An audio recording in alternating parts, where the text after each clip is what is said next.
Hi friends, welcome to all. और आप सभी का मेरे यूट्यूब चैनल पे स्वागत है गाइस। तो आज का जो वीडियो है वो टंग से रिलेटेड है कि टंग में कई बार जो पेशेंट के माउथ होते हैं उसमें अलग अलग तरीके से दाग दिखते हैं। तो ये दाग किस प्रकार के हो सकते हैं। तो इससे पहले भी मैंने वीडियो बना रखा है टंग के ऊपर कि माउथ के इनसाइड जब इन्फेक्शन होता है तो वो टंग को किस प्रकार प्रभावित करता है। मीन्स जैसे मान लीजिए कि आपको कोई भी प्रकार का फीवर हुआ हो, यानी वायरल फीवर हुआ हो, तो उसमें भी आपके टंग के में चेंजेस आ सकते हैं। जैसे कि आपका जो टेस्ट बड है या जो आपके टंग के पैपिला हैं, उन पैपिला का लॉस हो सकता है।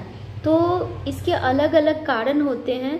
कई बार वायरल होता है, कई बार बैक्टीरियल होता है, कई बार फंगल होता है, और कई बार जो इटियोलॉजी है वो अननोन होता है।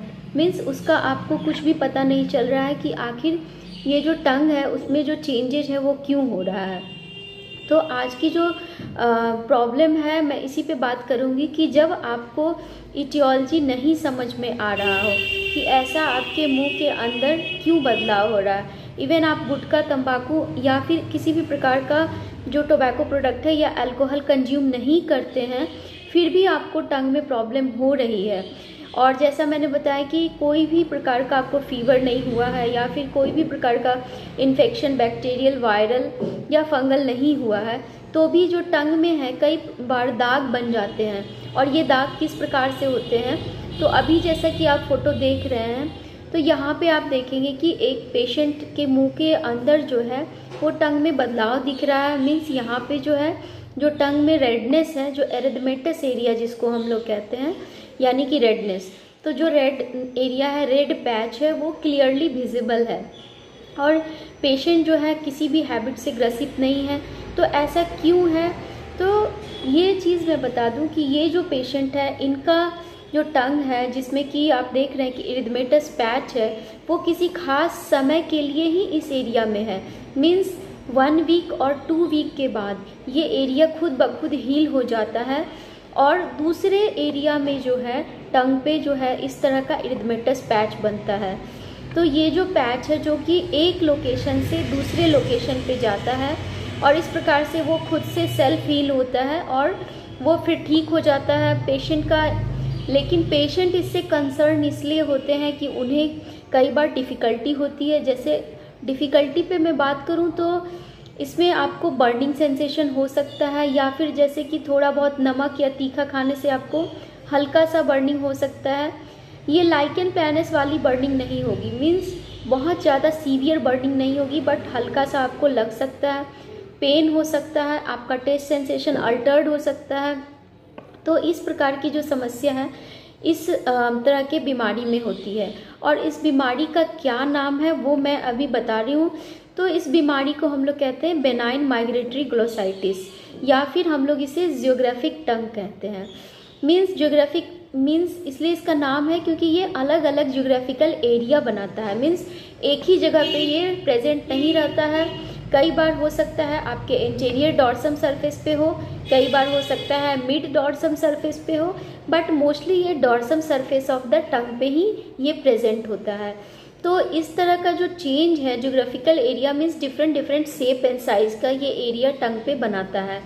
और इसका नाम बेनाइन माइग्रेटरी इसलिए है कि एक प्लेस को छोड़ के ये दूसरे प्लेस पे, मीन्स एक प्लेस पे जब हीलिंग हो जाती है तो दूसरे प्लेस पे कहीं भी ये बन सकता है टंग पे। तो इसलिए इसका नाम बेनाइन माइग्रेटरी ग्लोसाइटिस है।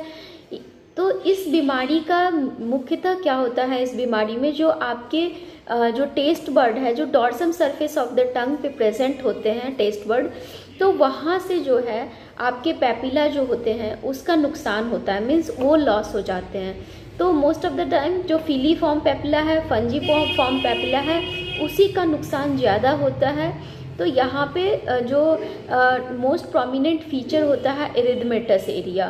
तो जब पेशेंट का टेस्ट बर्ड में पैपिला का नुकसान हो जाता है तो जो टंग का जो आप देखेंगे कि यहाँ पे स्मूथनिंग ऑफ टंग हो जाता है, पेशेंट को इससे दिक्कत होती है।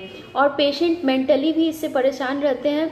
सिम्टम वाइज उन्हें बहुत ज़्यादा सिम्टोमेटिक नहीं होता है ये बीमारी, बट मेंटली वो परेशान रहते हैं कि मुझे क्या है और ये जो सरफेस पे इस तरह से दाग और पैचेज हैं वो क्या है और क्यों बन रहा है।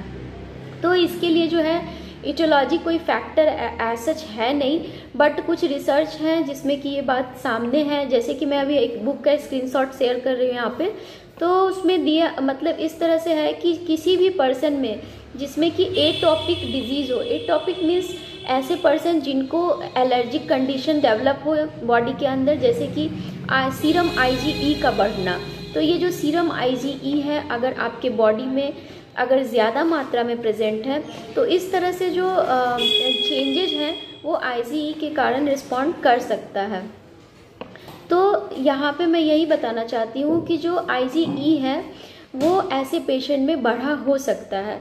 और कई बार क्या होता है कि पेशेंट के जो एज होते हैं, टीन एज होते हैं, मीन्स वहाँ पे 18 ईयर्स ऑफ एज, तो कई बार टीन एज के बाद ये प्रॉब्लम अपीयर होता है अचानक से, या फिर कई बार जो है 5 या 6 साल की उम्र में ये अपीयर होता है और ये मतलब परसिस्ट करता है, धीरे धीरे इसकी सीवियरिटी कम होती है, बट ये रहता है प्रॉब्लम।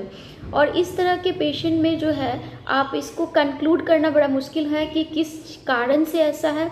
तो कुल मिला के मान लीजिए कि एक जो हमारे पैपिला है उसका नुकसान होता है, तो इसके लिए हम लोगों को क्या करना चाहिए। शुरू में आप इनिशियली सिम्टोमेटिक रिलीफ के लिए जो मेडिसिन डॉक्टर प्रिस्क्राइब कर रहे हैं उनकी मदद लें और खुद से कुछ ट्राई ना करें, क्योंकि हर बीमारी एक जैसा दिखता है बट वो होता नहीं है। डिफरेंट बीमारी है और डिफरेंट उनका प्रेजेंटेशन है। तो इसको खुद से बिल्कुल वीडियो देख के कंक्लूड ना करें कि ये क्या है। और यहाँ पे मैं जहाँ तक डाइट की बात करूँ तो डाइट में आप जो है लाइकोपिन रिच डाइट ले सकते हैं। Lycopene rich diet in the sense कि जो लाइकोपिन मॉलिक्यूल है जो टैबलेट्स या कैप्सूल में प्रेजेंट होता है उसको आप रॉ फॉर्म में ले सकते हैं। जैसे कि मैंने पहले भी वीडियो में बना रखा है कि जो लाइकोपिन रिच डाइट जैसे कि आपका टमाटर हो गया, पपीता हो गया, या फिर यूँ क्या है कि जो गुआवा होता है उसमें भी बहुत हाई अमाउंट में ये प्रेजेंट होता है। और साथ में आप विटामिन ए जैसे कि कैरेट वो भी ले सकते हैं, बीटरूट ले सकते हैं। इस प्रकार आप अपने डाइटरी इंटेक को इंक्रीज करें, न्यूट्रिएंट एंड जो इंटेक है उसको बढ़ाएं, फिर प्लेंटी ऑफ वाटर आप ऐड करें अपने डाइट में।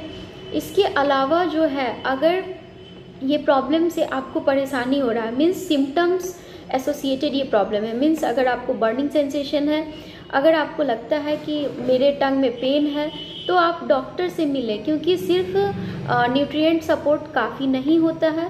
फिर अकॉर्डिंग टू योर कंडीशन वो आपको ड्रग प्रिस्क्राइब करेंगे। खुद से ड्रग को ट्राई ना करें। अलग अलग तरह के क्रीम और ऑइंटमेंट मेडिकल शॉप से जाके खरीद के बिल्कुल नहीं लगाएं, ऐसा आपके लिए हार्मफुल हो सकता है। क्योंकि जो लाइकेन प्लानस है उसका भी प्रेजेंटेशन इस तरह से मैच करता है, तो इस तरह से आप गलती ना करें कि खुद से मेडिसिन को लें। और उम्मीद करती हूँ कि ये वीडियो आपके लिए हेल्पफुल होगा। और ये वीडियो अगर आपके लिए हेल्पफुल है, thank you so much for watching and if you like please share and subscribe my channel.